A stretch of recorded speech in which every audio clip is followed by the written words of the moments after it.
Welcome to life line. ఇవాల్టి topic psoriasis, eczema, ఇతర చర్మ సమస్యలు ఎందుకు వస్తాయి, వీటికి హోమియోపతిలో చికిత్సా విధానాలు ఏమున్నాయి, అదేవిధంగా తీసుకోవాల్సిన జాగ్రత్తల గురించి డిస్కస్ చేసేందుకు మనతో పాటు ఉన్నారు డాక్టర్ కేర్ హోమియోపతి నుంచి డాక్టర్ శ్రీనాథ్ గారు. వారితో మాట్లాడదాం. నమస్తే డాక్టర్. నమస్కారం. ముందుగా ఇతర చర్మ సమస్యలు ఎన్ని రకాలు ఉంటాయి, ఎందువల్ల వస్తాయి?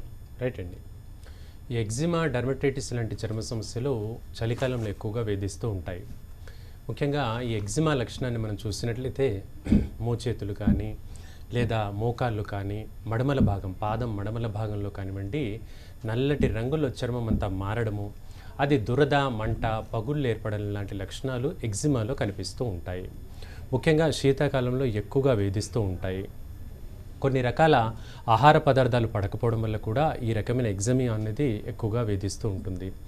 ఇది దురద ఉండడము, చిన్నపిల్లల్లో కూడా అదే పనిగా ఎక్కువగా కూడా కనిపించేటువంటి లక్షణాలు కనబడుతూ ఉంటాయి. అంటే ఒక ప్యాచ్ లాగా ఏర్పడేటువంటి ఈ లక్షణాన్ని ఎగ్జిమా అనేటువంటి కండిషన్గా చెప్పుకోవచ్చు. అదే చిన్నగా దోమ కుట్టినట్టుగా చిన్న చిన్న మచ్చల్లాగా ఏర్పడుతున్నట్లయితే దీనికి దగ్గర లక్షణమైనటువంటి అర్టికేరియా అనేటువంటి లక్షణంగా మనం చెప్పుకోవచ్చు. ఇది జనరల్గా ఫుడ్ ఎలర్జీస్ వల్ల వస్తూ ఉంటుంది. కొన్ని రకాల ఆహార పదార్థాలు పడకపోవడం మూలంగా కూడా కనిపిస్తుంది. ఉదాహరణకు ఈ దుంపకూరలు కానివ్వండి, ఇలాంటివి కొన్ని పడకపోవడము, అలాగే గోంగూర ఇలాంటివి పడకపోవడం వల్ల చిన్న చిన్న దద్దుర్లు ఒళ్ళంతా వస్తూ ఉంటాయి. ఇవన్నీ కూడా అర్టికేరియా అనేటువంటి లక్షణంగా చెప్పుకోవచ్చు. అయితే చాలామంది మన దగ్గర పేషెంట్స్ వచ్చినప్పుడు కంప్లైంట్ చేస్తుంటారు, డాక్టర్ గారు మాత్ర వాడినప్పుడు కంట్రోల్లో ఉంది, మళ్ళీ ఈ సమస్య తిరగబెడుతుంది అనేటువంటి లక్షణాలు చూస్తూ ఉంటాం.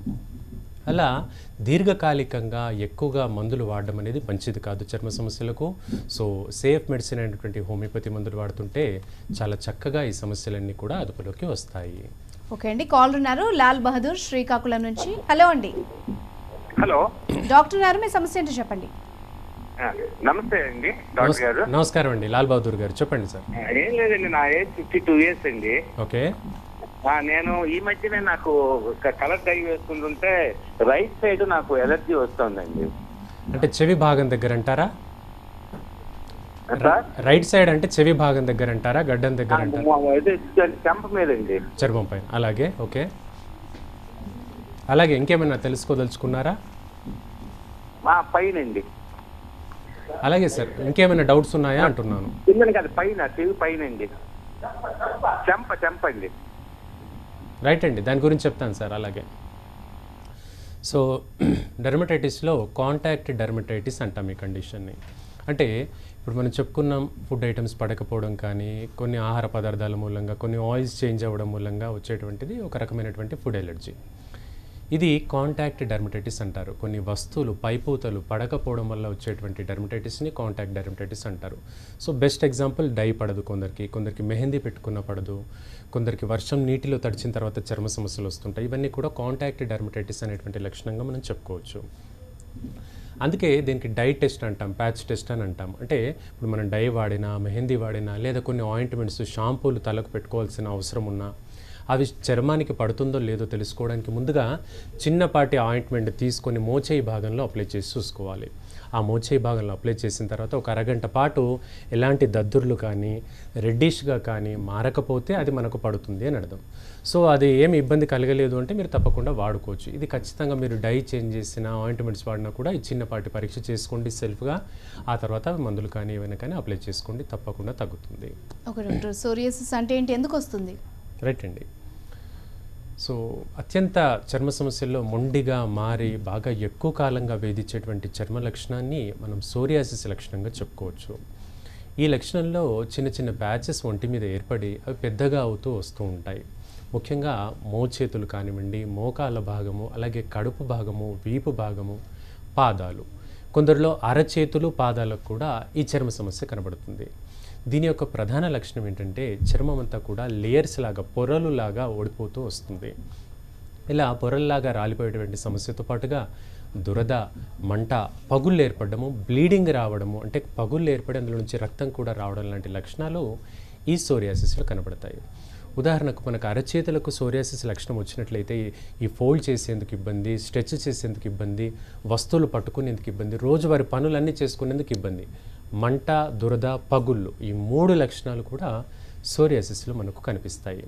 అలాగే ఇదే లక్షణం పాదాలకు వచ్చినప్పుడు నడిచేందుకు ఇబ్బంది, నిలబడేందుకు ఇబ్బంది, రోజువారి పనులు చేసుకునేందుకు కూడా విపరీతమైనటువంటి ఇబ్బంది ఈ సోరియాసిస్లో కనపడుతుంది. ముఖ్యంగా ఈ వర్షాకాలము లేదా చలికాలంలోనే చాలా అధికంగా కనిపిస్తుంది. ఓకే డాక్టర్, ఈ సోరియాసిస్ ఎవరిలో వస్తుంది, ఎందుకు వస్తుంది, కారణాలు ఏంటి? రైట్ అండి. సో వయసుతో నిమిత్తం లేకుండా యుక్త వయసు లేదా చిన్న వయసు పిల్లల్లో, సుమారుగా 10 సంవత్సరాలు 12 సంవత్సరాల వయసు పిల్లల్లో కూడా ఈ లక్షణాన్ని మనం చూస్తూ ఉంటాం. ప్రధానంగా 8-10 సంవత్సరాల వయసులో పిల్లల్లో హార్మోన్లకు సంబంధించినటువంటి ఇంబ్యాలెన్స్ వల్ల కూడా ఈ లక్షణం కనబడుతూ వస్తుంది. ముఖ్యంగా హార్మోనల్ ఇంబ్యాలెన్స్ అంటే థైరాయిడ్కి సంబంధించినటువంటి లక్షణాలు తెలుసుకోవాలి. గొంతులో ఉండేటువంటి థైరాయిడ్ గ్రంథి పనితీరు సరిగ్గా లేనప్పుడు హార్మోనల్ ఇంబ్యాలెన్స్ అనేది జరుగుతుంది. తద్వారా చర్మం బాగా డ్రైగా మారిపోతుంది, పొడిగా మారిపోతుంది. సో చర్మానికి సహజంగా వచ్చేటువంటి నూనె ఉత్పత్తి లాంటి పదార్థం ఉంటుంది, సెబం అంటాం దాన్ని. ఆ ఉత్పత్తి తగ్గిపోతుంది. తద్వారా బాగా డ్రైగా అవడము, దురద ఉండడము, పగుళ్ళు ఏర్పడడం, ఈ లక్షణాలు పిల్లల్లో 10 సంవత్సరాలలోపు పిల్లల్లో కూడా కనబడతాయి. చాలామంది పాదాలు పిల్లల్లో పగులుతూ ఉంటే ఇది మామూలుగా పగిలిందిలే చలికాలం వల్ల అనుకొని అశ్రద్ధ చేస్తుంటారు. కానీ ఎట్టి పరిస్థితుల్లో చేయకూడదు. ఒకవేళ అనుమానంగా ఉంది, దాన్ని నిర్ధారణ చేసుకోవాలి అంటే బయాప్సీ పరీక్ష అని ఉంటుంది. ఆ పరీక్ష చేయించినట్లయితే అది సాధారణ చర్మ సమస్యనా లేదా సోరియాసిస్ అనేది తెలుసుకోవచ్చు. ఓకే డాక్టర్, ఇది చాలా మొండి సమస్య అంటున్నారు, మరి దీనికి ట్రీట్మెంట్ ఎలా ఉంటుంది? రైట్ అండి. మన దగ్గరికి వచ్చే కేసెస్లో చాలా చూస్తుంటాం. ఎక్కువ కాలంగా రకరకాల యాంటీబయాటిక్స్ వాడడము లేదా ఆయింట్మెంట్లు, పైపూత మందులు వాడడము లేదా లోషన్లు వాడడం జరుగుతూ ఉంటుంది. చిన్న లాజిక్ తెలుసుకుందాం. ఇప్పుడు మనకి ఇక్కడ సోరియాసిస్ లక్షణం కనబడింది. దీనికి రెగ్యులర్గా ఆయింట్మెంట్ వాడడం వల్ల ఈ భాగంలో ఈ స్కిన్ కంప్లైంట్ అనేది తగ్గిపోతుంది. కొన్నాళ్ళు, 1 నెల 15 రోజులు గడవగానే ఇంకో చోట చర్మ సమస్య ఏర్పడుతుంది లేదా ఇంకో చోట ఏర్పడుతూ వస్తుంది. ఇదేంటి? సో పైపూత మందులు అప్లై చేయడం వల్ల తాత్కాలికంగా ఉపశమనం వస్తుంది, కానీ శాశ్వతంగా తగ్గే మార్గం కనిపించదు. ఇప్పుడు మా అనుభవంలో చూసేటువంటి కేసెస్లో చాలా కేసులు ఈ విధంగానే జరుగుతుంది. ఆయింట్మెంట్ అప్లై చేసినంతసేపు బాగుందండి, వారం రోజులు పెట్టలేదండి, మళ్ళీ యథావిధిగా అవుతుంది అనేటువంటి కేసెస్ చాలా వందలాదిగా చూస్తూ వస్తున్నాం. సో అంటే ఈ ఆయింట్మెంట్ ఎక్కువ కాలంగా వాడడం మూలంగా చర్మం తన సహజ రంగును కూడా కోల్పోయే ప్రమాదం ఉంది. నార్మల్ కాంప్లెక్షన్ కోల్పోయి తెల్లగా, ఆ భాగం అంతా కూడా తెల్లగా మారేటువంటి ప్రమాదం కూడా కనిపిస్తుంది. కాబట్టి ఎక్కువ కాలంగా ఆయింట్మెంట్లు కానీ లోషన్స్ కానీ వాడకుండా సేఫ్ మందులు, కేవలం ఓరల్ మెడిసిన్స్ అయినటువంటి హోమియోపతి మందులు వాడుకున్నట్లయితే ఈ సమస్యను శాశ్వతంగా తగ్గించుకోవచ్చు. భవిష్యత్తులో కాంప్లికేషన్స్ కూడా రాకుండా ప్రమాదం నుంచి కూడా మనం నివారించుకోవచ్చు. ఓకే డాక్టర్, మీరు అన్నట్టుగా కొంతమంది స్టెరాయిడ్స్ వాడుతూ ఉంటారు, లాంగ్ టర్మ్ వాడుతూ ఉంటారు. దానివల్ల సైడ్ ఎఫెక్ట్స్ ఎలా ఉంటాయి, లాంగ్ టర్మ్లో తర్వాత వచ్చే ప్రాబ్లమ్స్ ఏంటి? రైట్ అండి. ఎక్కువ కాలంగా ఆయింట్మెంట్స్ కానీ ఇతర మందులు కానీ ఎక్కువ కాలంగా వాడుతూనే ఉన్నారు. అంటే సుమారుగా ఎక్కువ కాలం అంటే సుమారుగా 7-2 సంవత్సరాలు డ్యూరేషన్ మనం క్రానిక్ ఎయిల్మెంట్గా చెప్పుకోవచ్చు. అదే 3 నెలలు లేదా 4 నెలల నుంచి సఫర్ అవుతున్నట్లయితే దాన్ని అక్యూట్ ఎయిల్మెంట్ అంటాము. సో అంటే తక్కువ స్థాయిలో తక్కువ కాలం ఉండేది అక్యూట్. దీర్ఘకాలికంగా అంటే ఒక 1 year దాటింది అంటే దీర్ఘకాలిక సమస్యగా చెప్పుకోవచ్చు. వీటిల్లో ఈ ఆయింట్మెంట్స్, లోషన్స్ ఎక్కువ కాలంగా వాడినప్పుడు కీళ్ళ నొప్పులతో బాధపడేటువంటి కేసెస్ మన దగ్గరకు వస్తూ ఉన్నాయి. అంటే దీన్ని సోరియాటిక్ ఆర్థరైటిస్ అంటాం. అంటే చర్మ సమస్య ముదిరి కీళ్ళ వాతానికి దారితీస్తుంది. ఇప్పుడు కీళ్ళ నొప్పులకు ఇంకో ప్రత్యేకించి మాత్రలు, ఇలా ఎక్కువ మాత్రల నివారణ హోమియోపతి ద్వారా సాధ్యమవుతుంది. ఓకే అండి, కాల్ ఉన్నారు నాని విజయవాడ నుంచి. నాని గారు, హలో.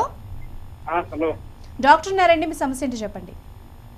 అదే నాకు ప్రాబ్లం కోసం కాల్ చేశాను. తప్పకుండా నానిగారు చెప్పండి.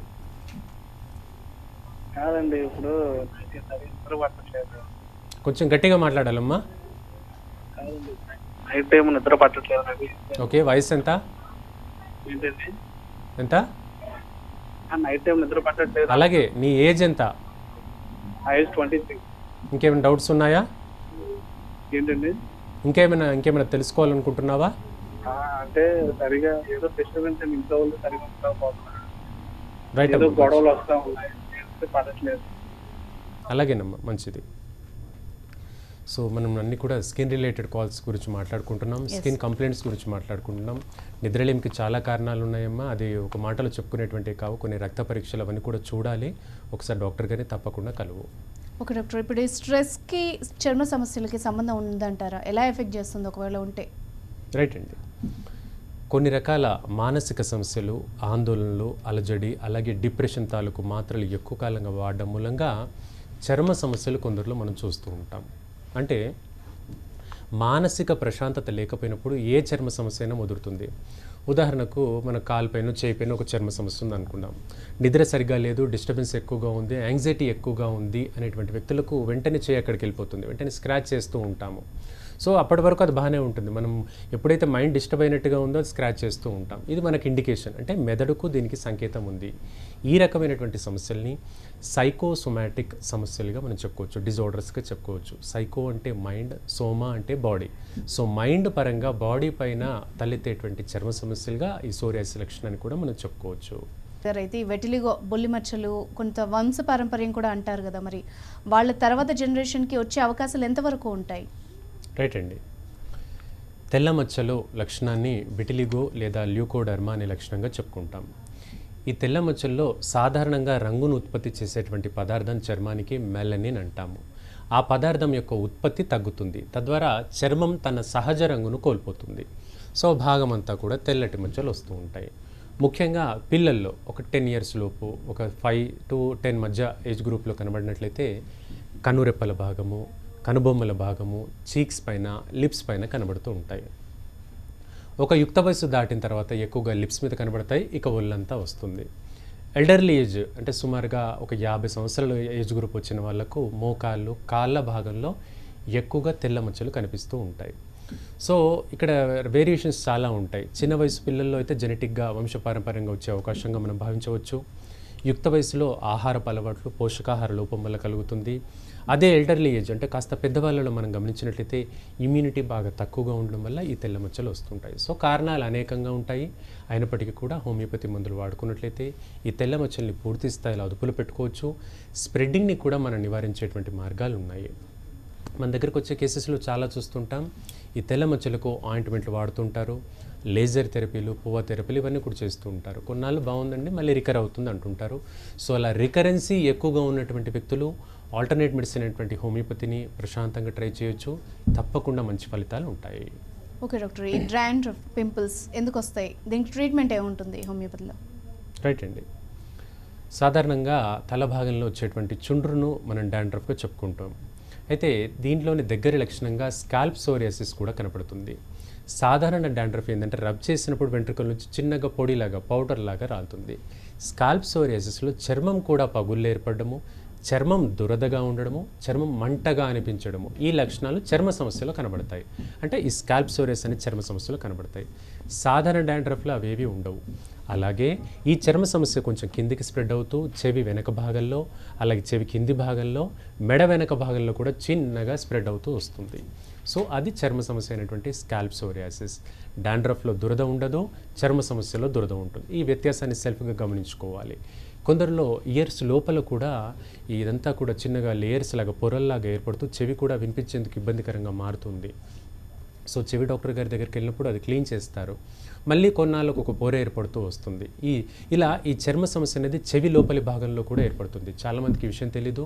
చెవి సరిగా వినిపించట్లేదు ఏంటంటే వెంటనే చెవి డాక్టర్ దగ్గరికి వెళ్తూ దాన్ని క్లీన్ చేయించుకోవడం చూస్తారు. కానీ చర్మ సమస్య ముదిరి కూడా చెవి లోపల ఇన్ఫెక్షన్గా మారే ప్రమాదం కనిపిస్తుంది. ఓకే డాక్టర్, కొన్ని రకాల డ్రగ్స్ అంటే చాలా రోజులుగా వాడడం వల్ల కూడా అలర్జీస్ వస్తాయా? ఒకవేళ వస్తే వాటికి ఎలాంటి ట్రీట్మెంట్ ఉంది? రైట్ అండి. సో ఈ కండిషన్ని డ్రగ్ ఎలర్జీ రియాక్షన్స్గా మనం చెప్పుకోవచ్చు. ఉదాహరణకు ఒక వ్యక్తికి జ్వరం వచ్చింది, లేదా మలేరియా, టైఫాయిడ్ ఏదో సమస్యతో సఫర్ అవుతున్నారు. ట్యాబ్లెట్స్ కానీ ఇంజెక్షన్స్ కానీ రెగ్యులర్గా వాడినప్పుడు అది తగ్గుతుంది.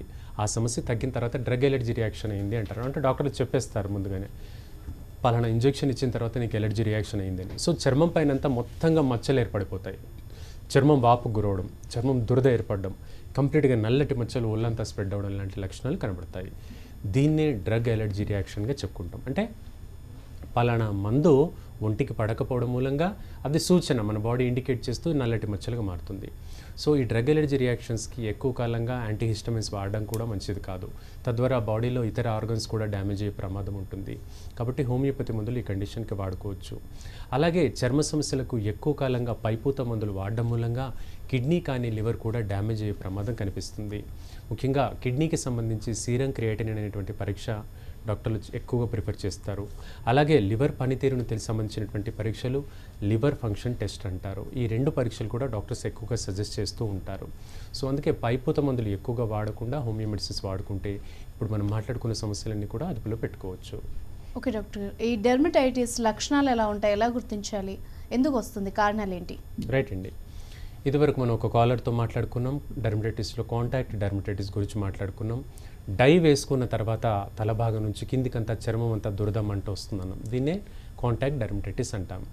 అలాగే లేడీస్లో మనం చూసినప్పుడు చెవిదిద్దులు పడకపోవడం వల్ల చెవి భాగం అంతా కూడా నల్లగా మారడము, దురద ఎక్కువగా ఉండడము, చర్మం అంతా కూడా ఆయింట్మెంట్ పెట్టినా కూడా 2-3 డేస్ కల్లా మళ్ళీ తిరగబెడుతుందండి అనేటువంటి లక్షణాలు ఏర్పడతాయి. ఇవి కాంటాక్ట్ డర్మటైటిస్. కొందరికి రింగ్స్ పడవు, కొందరికి బ్రేస్లెట్స్ పడవు, కొందరికి యాంక్లెట్స్ పడవు, కొందరికి వాచ్ పెట్టుకున్నప్పుడు ఆ బక్కలు పడక కూడా ఇదంతా భాగం అంతా కూడా దురద నలుపు రంగులో మారుతుంది. ఇవి డర్మటైటిస్ తాలూకు లక్షణాలుగా మనం చెప్పుకోవచ్చు. అయితే డర్మటైటిస్ అనేది అక్యూట్ ఇన్ఫ్లమేషన్, అంటే తక్కువ కాలంగా వచ్చేటువంటి ఎలర్జీ రియాక్షన్. సాధారణంగా నెల నుంచి 2 నెలల్లో చాలా వరకు 90% కేసెస్ అన్నీ కూడా హోమియో మెడిసిన్తో డర్మటైటిస్ కండిషన్ 2 నెలల కల్లా కంప్లీట్గా తగ్గుతుంది. ఈ సోరియాసిస్ లాంటి లక్షణాలే కొంచెం మొండిగా ఎక్కువ కాలం పాటు మందులు వాడాల్సిన అవసరం ఉంటుంది. ఓకే అండి, కాల్ ఉన్నారు రాధిక నాంపల్లి నుంచి. రాధిక గారు, హలో హలో హలో, డాక్టర్ ఉన్నారండి, మాట్లాడండి. అమ్మ రాధిక గారు ఓకే. చెప్పండి. హలో. రాధిక గారు చెప్పండి అమ్మా. ఏం లేదండి, మా ఫ్యామిలీలో అందరికి నలుగురికి, మా హస్బెండ్ కి మా పిల్లలందరికీ దురద వస్తుందండి ఒక 1 వీక్ నుండి. దురద అంటే ఏ విధంగా అమ్మా? హలో చెప్పమ్మా, వింటున్నాను. రాధిక గారు కంటిన్యూ చేయండి, మీ క్వశ్చన్ ఏంటి? అంటే ఒక ప్లేస్ లో కొంచెం అంటే ఒక ప్లేస్ లో తగ్గితే మళ్ళీ ఇంకో ప్లేస్ లో బాడీ మొత్తం దురద లాగా అనిపిస్తుందండి నలుగురికి. మా పాపకు మాత్రం గోకిన చోట చిన్న చిన్న కురుపులాగా కూడా అవుతున్నాయండి. ఓకే ఓకే, ఫ్యామిలీ మెంబర్స్ మొత్తానికి ఒకటే ప్రాబ్లం. రైట్ అమ్మా. చర్మ సమస్యల్లో మనం చెప్పుకున్నాం ఈ అర్టికేరియా ఫ్యామిలీ లక్షణాల్లో కూడా కనపడుతుందని. అంటే సుమారుగా 3-4 ఫ్యామిలీలో ఉంది అని అంటే ఖచ్చితంగా అర్టికేరియా లక్షణమే అమ్మాయిది. డాక్టర్ గారు ఇందాక కాలర్ కంటిన్యూ చేద్దాం. అవునండి. సో ఆ ఫ్యామిలీ మొత్తానికి ఒకేసారి అలర్జీ, చిన్న చిన్న కురుపులు అంటున్నారు. మరి ఎలాంటి సిచ్యువేషన్స్లో అలాంటి జరుగుతూ ఉంటుంది? రైట్ అండి. ఏ రకమైన చర్మ సమస్య అయినా ఫ్యామిలీ అందరికీ ఉంది అంటే సుమారుగా ఒక 3-4 ఏర్పడుతూ వస్తుంది అన్నప్పుడు దీన్ని స్కేబీస్ అనేటువంటి లక్షణంగా చెప్పుకోవచ్చు. ముఖ్యంగా ఈ బెడ్షీట్స్ కానీ టవల్స్ కానీ ఒకరివి ఇంకొకరు వాడినప్పుడు ఈ రకమైనటువంటి చర్మ సమస్యలు వస్తాయి. ఇది ఒక రకమైనటువంటి పారాసైటిక్ ఇన్ఫెక్షన్గా మనం చెప్పుకోవచ్చు. వీటిలో ఏమవుతుందంటే చిన్నపాటి గుల్లల్లాగా ఏర్పడము, వేళ్ల సందుల్లో ఈ చర్మ సమస్య ఏర్పడుతుంది. అది ఒళ్ళంతా స్ప్రెడ్ అవుతూ వస్తుంది. టవల్స్ ఒకటి, అలాగే సోప్స్ ఎక్కువగా షేరింగ్ చేసుకునేటువంటి వ్యక్తుల్లో ఇది ఇలా ఫ్యామిలీ అందరికీ కూడా ఏర్పడే ప్రమాదం ఉంటుంది. ఇక రెండో లక్షణము రింగ్ వామ్ అంటాము. అంటే అది ఒక రకమైనటువంటి ఫంగల్ ఇన్ఫెక్షన్. సోప్స్ వాడినా కూడా, తడి బట్టలు ఎక్కువగా వాడినా కూడా, అలాగే ఎండ సరిగ్గా ఇంట్లోకి రాకపోయినా, ఎక్కువగా లైక్ తేమ వాతావరణం ఉండేటువంటి ప్రదేశాల్లో నివసించేటువంటి వ్యక్తులకు ఈ రింగ్ వామ్స్ ఎక్కువగా వేధిస్తూ ఉంటాయి. ఇది ఫ్యామిలీ అందరికీ కూడా ఏర్పడుతుంది. ముఖ్యంగా గజ్జల్లో కానివ్వండి, ఈ చెయ్యి వేళ్ళ మధ్య ఫోల్డ్లో కానివ్వండి, అలాగే మోచేతుల ఫోల్డ్లో కానివ్వండి, ఈ స్కిన్ అలర్జీస్ ఎక్కువగా వేధిస్తాయి. అండ్ ఇవి ఒక పట్టాన్ని ఎప్పటికీ లొంగవు. ఆయింట్మెంట్ పూసినా కూడా తగ్గకుండా 3-4 సంవత్సరాలుగా సఫర్ అవుతూ ఉండేటువంటి కేసెస్ కూడా మన దగ్గరకు వస్తూ ఉంటాయి. అంటే సోరియాసిస్ లాగే ఇది అత్యంత మొండి సమస్యగా మనం చెప్పుకోవచ్చు. సో ఈ జాగ్రత్తలు ఖచ్చితంగా పాటించాలి. విటమిన్ సి ఉండేటువంటి ఆహారాన్ని అధికంగా తీసుకోవడము, వాటర్ కంటెంట్ రోజుల్లో సుమారుగా 3 నుండి 5 లీటర్ల వరకు తాగడము, నిద్ర సరిగ్గా ఉంచుకోవడము, పోషకాహార లోపం లేకుండా చూసుకోవడం, అలాగే సూర్యరశ్మి సన్లైట్ కాస్త ఎక్స్పోజ్ అయ్యేటట్టుగా చూసుకోవాలి. తద్వారా ఈ చర్మ సమస్యలన్నీ కూడా అదుపులో ఉంటాయి, ముదరకుండా కాపాడుకునే అవకాశం కూడా కనబడుతుంది. డాక్టర్, కొంతమంది సెన్సిటివ్ స్కిన్తో చాలా ఇబ్బంది పడుతూ ఉంటారు. అంటే వాళ్ళకి ఏ ప్రోడక్ట్ అయినా కూడా వెంటనే రియాక్షన్ రావడం, కొందరిలో కొన్ని ప్లేసెస్లోనే హైపర్ సెన్సిటివ్ అవ్వడం జరుగుతుంటుంది. సో వాళ్ళు ఎలాంటి జాగ్రత్తలు తీసుకోవాలి? వాళ్ళకి ట్రీట్మెంట్ ఏమైనా ఉంటుందా? రైట్ అండి. సో ఈ కండిషన్ని ఫోటో డర్మటైటిస్ అంటాం. అంటే ఎండలోకి వెళ్ళినప్పుడు కూడా ఎండ వేడి పడక కూడా చర్మం అంతా రెడ్డిష్గా మారుతుంది, చేతులంతా రెడ్డిష్గా మారుతాయి, దురద ఎక్కువగా ఉంటుంది, చర్మం మంటగా ఉందండి అంటూ ఉంటారు. ఇది హైపర్ సెన్సిటివిటీ రియాక్షన్ అంటాం. అంటే చర్మానికి సెన్సిటివిటీ ఎక్కువగా ఉంది అంటే అలర్జీ తాలూకు లక్షణంగా మనం చెప్పుకోవచ్చు. ఈ ఫోటో డర్మటైటిస్లో చర్మం అంతా, చీక్స్ అంతా కూడా రెడ్డిష్గా లైక్ మన పింపుల్స్ లాగా ఇదంతా కూడా గుల్లల్లాగా ఏర్పడుతూ కనపడుతుంది, చీక్స్ భాగం అంతా కూడా. ఇది ఫోటో డర్మటైటిస్ అనేటువంటి లక్షణం. కొందరిలో వీపు భాగంలో, మెడ భాగంలో కూడా చర్మం బాగా మంటగా మారుతుంది. వీటికి కొంతమేర సన్స్క్రీన్ లోషన్స్ వాడుకున్నట్లయితే కొంతమేర ఉపశమనం ఉంటుంది. బట్ శాశ్వత పరిష్కారానికి హోమియోపతి మందులు వాడుకుంటే ఈ సమస్య పూర్తిగా నివారించుకోవచ్చు. ఓకే డాక్టర్, చర్మ సమస్యలు అంటే ఈ చలికాలంలో ఇంకెక్కువ వేధిస్తూ ఉంటాయి, వాళ్ళు ఎలాంటి జాగ్రత్తలు తీసుకోవాలి? ఫుడ్లో ఏమైనా చేంజెస్ చేసుకోవాలా? రైట్ అండి. సో ఈ లక్షణాలన్నిటి కూడా మనం కాలర్స్తో మాట్లాడుకున్నాం. ప్రధానంగా విటమిన్ సి పోషకాహార లోపం లేకుండా చూసుకోవాలి. విటమిన్ సి ఎక్కువగా ఉండేటువంటి ఉసిరి కావచ్చు, లెమన్ కానీ అధికంగా తీసుకోవడం. అలాగే విటమిన్ డి ట్యాబ్లెట్ కూడా రెగ్యులర్గా వాడుకోవడం లాంటివి చేసుకోవాలి. B12 మాత్రలు రెగ్యులర్గా వాడుకోవడం వల్ల కూడా మనకు ఉపశమనం ఉంటుంది. అలాగే గతంలో చర్మ సమస్యలు ఉండేటువంటి వ్యక్తులు కూడా వీటికి నివారణ మార్గాలు చూసుకోవాలి. కొందరిలో ఇంజెక్షన్స్ తర్వాత, ఆయింట్మెంట్స్ తర్వాత కూడా మళ్ళీ ఎలర్జీ వస్తూ ఉంటుంది. సో ఆ కండిషన్ ఏమంటారు, దానికి ట్రీట్మెంట్ ఉంటుందా? ఇప్పుడు మనం చెప్పుకున్నట్లుగా ఇవన్నీ కూడా డ్రగ్ ఎలర్జీ రియాక్షన్స్గా కనపడుతూ ఉంటాయి. సోరియాసిస్లో కూడా ఇవన్నీ కనబడతాయని చెప్పుకున్నాం. చెప్పినటువంటి జాగ్రత్తలన్నీ పాటిస్తూ ఉన్నట్లయితే ఇది ప్రధానంగా ముదరకుండా కాపాడుకోవచ్చు. Right, thank you very much doctor. ఇది వాళ్ళ లైఫ్ లైన్. చూస్తూనే ఉండండి TV9.